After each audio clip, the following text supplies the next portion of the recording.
Lewat jembatan umum yang dibangun pemerintah, pengemudi harus bayar Rp50.000.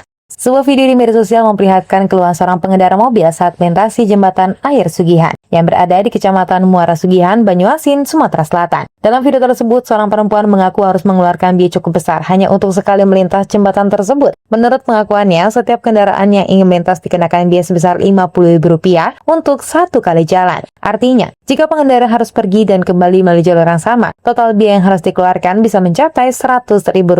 Hal ini tentu menjadi perhatian publik mengingat jembatan tersebut merupakan akses penghubung penting antara wilayah Banyuasin dan Kabupaten Ogan Komering Ilir. Namun dalam video yang beredar tidak dijelaskan secara rinci kepada siapa uang tersebut diberikan. Perekam hanya menyebutkan bahwa sebelum mencapai jembatan, kendaraan harus melewati area yang merupakan lahan milik warga setempat. Karena itu pengendara diminta memberikan sejumlah uang sebagai imbalan untuk bisa melintas. Selain persoalan pungutan, video tersebut juga memperlihatkan kondisi jembatan yang tidak semestinya. Tampak sejumlah aktivitas warga yang memanfaatkan badan jembatan sebagai tempat berjualan. Meja dan tenda payung terlihat berdiri di atas jembatan yang tentu saja berpotensi mengganggu fungsi utama jembatan sebagai jalur lalu lintas. Menanggapi viralnya video tersebut, pihak kepolisian setempat langsung mengambil langkah awal dengan mencari informasi lebih lanjut. Dari hasil penelusuran sementara, belum ada kejelasan terkait alur pembayaran yang dimaksudkan dalam video. Identitas penerima uang maupun mekanisme pungutan belum dapat dipastikan secara jelas, sehingga masih membutuhkan pendalaman lebih lanjut. Berdasarkan informasi awal yang diperoleh, pungutan tersebut bukan terjadi di jembatan secara langsung, tapi pada akses jalan yang melewati tanah milik warga. Kondisi ini muncul karena jalur menuju jembatan tersebut diduga melintasi lahan pribadi. Pemilik lahan kemudian meminta imbalan kepada setiap pengendara yang melintas. Situasi ini sebenarnya bukan hal baru karena sebelumnya sudah pernah dilakukan mediasi oleh pihak kepolisian setempat. Dalam mediasi tersebut, pemilik lahan sempat menyatakan kesediaannya untuk menutup akses jalan. Namun jalan yang bergantung pada jalur tersebut tidak memiliki alternatif lain, sehingga persoalan ini terus berlanjut tanpa solusi yang benar-benar tuntas. Selain itu, keberadaan aktivitas pedagang di atas jembatan juga baru diketahui oleh petugas yang berencana melakukan penelusuran lebih lanjut. Jika terbukti melanggar aturan, maka akan ada langkah penertiban untuk mengembalikan fungsi jembatan sebagaimana mestinya.